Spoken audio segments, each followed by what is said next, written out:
அமெரிக்காவின் 50% வரியால் தமிழ்நாட்டின் ஏற்றுமதி கடுமையாக பாதிக்கப்பட்டுள்ளதாக முதலமைச்சர் மு.க.ஸ்டாலின் தெரிவித்துள்ளார்.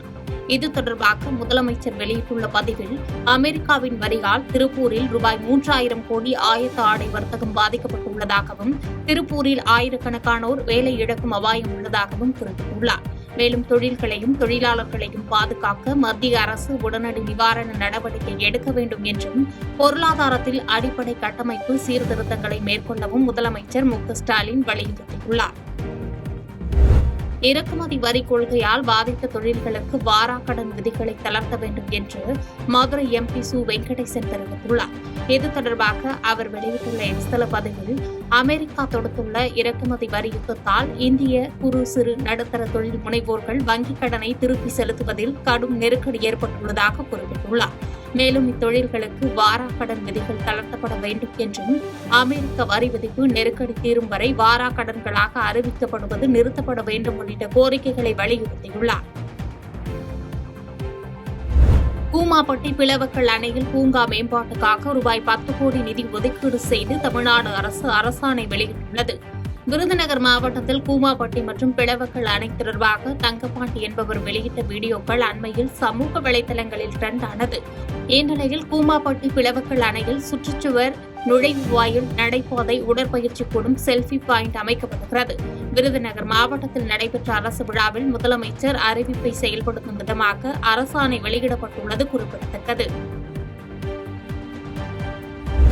திமுகவின் தலைவராக வெற்றிகரமாக 8 ஆண்டுகளை நிறைவு செய்துள்ள முதலமைச்சர் ஸ்டாலினுக்கு தமிழக காங்கிரஸ் கமிட்டி தலைவர் செல்வ பெருந்தகை வாழ்த்து தெரிவித்துள்ளார்.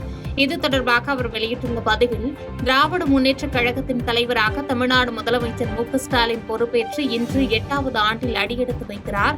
இந்நிகழ்வில் தமிழ்நாடு காங்கிரஸ் கமிட்டி சார்பாகவும் எனது தனிப்பட்ட சார்பாகவும் மனமார்ந்த வாழ்த்துக்களையும் பாராட்டுகளையும் தெரிவித்துக் கொள்வதில் பெரும் மகிழ்ச்சி அடைவதாக குறிப்பிட்டுள்ளார். மேலும் தமிழ்நாட்டு மக்களின் உரிமை, நலன், வளர்ச்சிக்காக முதலமைச்சர் மு.க.ஸ்டாலின் எப்போதும் உறுதியான குரலாக இருக்கிறார் என்றும் பெருமிதம் கொண்டார். ஒகேனக்கலில் தொடர்ந்து 3வது நாளாக நீர்வரத்து 6500 கன அடியாக நீடித்து வருகிறது. கர்நாடக காவிரி கரையோரங்களில் பெய்த மழையின் காரணமாக ஒகேனக்கலுக்கு நீர்வரத்து கடந்த ஒரு வாரமாக குறைவதும் அதிகரிப்பதுமாக இருந்து வருகிறது. இந்நிலையில் தருமபுரி மாவட்டம் ஒகேனக்கலுக்கு நீர்வரத்து தொடர்ந்து கடந்த 3 தினங்களாக 6500 கன அடியாக நீடித்து வருகிறது. இதனால் மெயின் அருவி, சினி ஃபால்ஸ், ஐந்தருவி உள்ளிட்ட அருவிகளில் தண்ணீர் ஆர்ப்பரித்துக் கொள்கிறது. நீர்வரத்தை தமிழக கர்நாடக எல்லையான பிலிகுண்டுலுவில் மத்திய நீர்வளத்துறை அதிகாரிகள் தொடர்ந்து கண்காணித்து வருகின்றனர். திருத்துறைப்பூண்டியில் மார்க்சிஸ்ட் கம்யூனிஸ்ட் கட்சி அலுவலகத்தில் ஜாதி மறுப்பு திருமணம் நடைபெற்றது.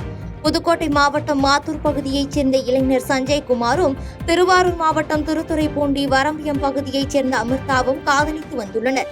சஞ்சய்குமார், அமிர்தா இருவரும் வெவ்வேறு சமூகத்தைச் சேர்ந்தவர்கள் என்பதால் சஞ்சய்குமார் உறவினர்களுக்கும் பெற்றோர்களுக்கும் இவர்களுடைய திருமணத்திற்கு ஒத்துக்கொள்ளவில்லை என தெரிகிறது. இதனால் திருவாரூர் மாவட்டம் திருத்துறைப்பூண்டி வரம்பியத்தில் பெண் வீட்டு சார்பில் திருமணம் செய்ய ஏற்பாடு செய்யப்பட்டிருந்தது. இந்த நிலையில் சஞ்சய்குமாரை அவரது குடும்பத்தினர் சிறைப்பிடித்த நிலையில் இதுகுறித்து திருத்துறைப்பூண்டி மார்க்சிஸ்ட் கம்யூனிஸ்ட் கட்சியினர் மற்றும் பெண் வீட்டார் திருத்துறைப்பூண்டி காவல் நிலையத்தில் புகார் கொடுத்துள்ளனர். புகாரின் அடிப்படையில் காவல்துறையினர் மாப்பிள்ளை வீட்டாரோடு மாப்பிள்ளை திருத்துறைப்பூண்டிக்கு அழைத்து வந்தார்கள். இதனையடுத்து இவர்களுக்கு ஜாதிய மறுப்பு திருமணம் மார்க்சிஸ்ட் கம்யூனிஸ்ட் கட்சியின் திருத்துறைப்பூண்டி கட்சி அலுவலகத்தில் நடைபெற்றது. விநாயகர் ஊர்வலத்திற்கு உரிய பாதுகாப்பு வழங்க வேண்டும் என்றும், இல்லையெனில் மிகப்பெரிய போராட்டம் நடைபெறும் என இந்து முன்னணி மாநில தலைவர் காடீஸ்வரா சுப்பிரமணியம் எச்சரித்துள்ளார்.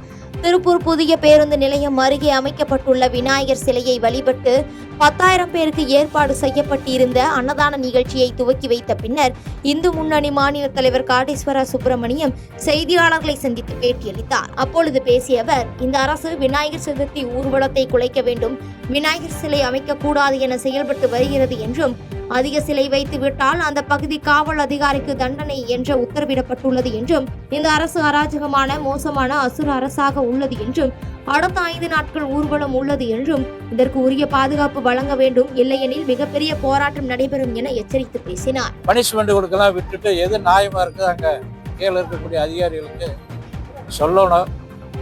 இல்லைன்னா தமிழ்நாட்டில் விநாயகர் வச்சு இது மிகப்பெரிய போராட்டமா வெடிக்கும். இது மூலமா இந்த ஆட்சிக்கு ஒரு பெரிய ஆபத்து வரும்னு இந்த நேரத்தில் சொல்லிக்கிறோம். குன்னூரில் அனுமதியின்றி கட்டப்பட்டதாக கூறி பழைய கட்டிடங்களுக்கு சீல் வைத்து லஞ்சம் வாங்குவதாக நகராட்சி ஆணையாளர் மீது குற்றச்சாட்டு எழுந்துள்ளது. நீலகிரி மாவட்டம் குன்னூர் நகராட்சி ஆணையாளராக உள்ளவர் இளம்பருதி. இவர் குன்னூர் நகராட்சியில் பொறுப்பேற்ற நகர மன்ற தலைவர் மற்றும் துணைத் தலைவர் மற்றும் ஒரு சில வார்டு உறுப்பினர்களோடு இணைந்து ஏற்கனவே கட்டப்பட்டு புழக்கத்தில் இருக்கும் அனுமதியில்லாத கட்டிடங்களை கண்டறிந்து நகராட்சி ஊழியர்களை வைத்து நோட்டீஸ் வழங்குவதும் சீல் வைப்பதாக மிரட்டி பல லட்சம் ரூபாய் கேட்பதாக புகார் எழுந்துள்ளது. இதேபோல் தரம் இல்லாத சாலைகள் ஒப்பந்ததாரர் மூலம் அமைத்து அவர்களிடமும் பணம் பெற்றுக் கொள்வதாக புகார் எழுந்துள்ள நிலையில் சம்பந்தப்பட்ட நகராட்சி தலைமை நிர்வாகம் இவர் மீது நடவடிக்கை எடுக்க வேண்டும் என்று புகார் எழுந்துள்ளது. திருச்சி விமான நிலைய பயணிகள் பயன்பெறும் வகையில் திருவெரும்பூர் சட்டமன்ற உறுப்பினரும் அமைச்சருமான அன்பில் மகேஷ் பொய்யாமொழி 10 லட்சம் ரூபாய் மதிப்பீட்டில் பேட்டரி வாகனத்தை வழங்கியுள்ளார். அதனை விமான பயணிகளின் பயன்பாட்டிற்காக அவரது இணையர் ஜனனி மகேஷ் அர்ப்பணித்து வைத்தார். இந்நிகழ்வில் விமான நிலைய இயக்குநர் ஞானேஸ்வரா ராவ், மேலாளர் சுனிதா ராஜன் ஆகியோர் கலந்து கொண்டனர். விஜய் அரசியலுக்கு தகுதி இல்லாதவர் என அனைத்து மக்கள் அரசியல் கட்சி தலைவர் ராஜேஸ்வரி பிரியா பேட்டியளித்துள்ளார். மதுரை மாவட்டம் சிக்கந்தர் சாவடி பகுதியில் புதிதாக தொடங்கப்பட்ட அனைத்து மக்கள் அரசியல் கட்சி அறிமுக விழா நடைபெற்றது. தலைவர் ராஜேஸ்வரி பிரியா தலைமையில் நடைபெற்ற இந்நிகழ்வில் கட்சி நிர்வாகிகள் பலர் கலந்து கொண்டனர். இதனைத் தொடர்ந்து செய்தியாளர்களை சந்தித்த தலைவர் ராஜேஸ்வரி பிரியா, மதுபோதை இல்லாத தமிழகத்தை மாற்றுவதுதான் தங்கள் கட்சியின் ஒரே நோக்கம் என்றும் தன்னை பற்றியும் தன் குடும்பத்தை பற்றியும் நினைத்து அரசியல் செய்பவர்கள் மத்தியில் அனைத்து மக்களும் தேவையான அடிப்படை வசதிகளை நிறைவேற்றி கொடுக்க வேண்டும் என்பதே தங்களின் முக்கிய நோக்கம் என தெரிவித்தார். மேலும் தாவேகா தலைவர் விஜய் அரசியலுக்கு தகுதி இல்லாதவர் என்று விமர்சித்து பேசினார். நல்லது செய்யறவங்களை பத்தி பேசாதீங்கன்னு அவங்களோட ரசிகர்களுக்கு ஒரு அறிவுரை கூட வழங்கல. அவருக்கு என்ன தகுதி இருக்குன்னு எனக்கு தெரியலங்க. அந்த தகுதி இல்லை, அந்த தகுதி அப்பவே இல்லை. இப்ப அரசியல் கட்சி அரசியல் மேடையை முழுவதுமாக ஏதோ இவர்களை பற்றியும் அவர்களை பற்றியும் பேசுவதற்காக நம்ம அரசியல் கட்சி நடத்துறோம். செய்திகளை உடனுக்குடன் தெரிந்து கொள்ள கீழ்கண்ட கேபிள் மற்றும் டிடிஹெச் நெட்வொர்க்குகளில் எம்நாடு செய்தி தொலைக்காட்சியை காணுங்கள்.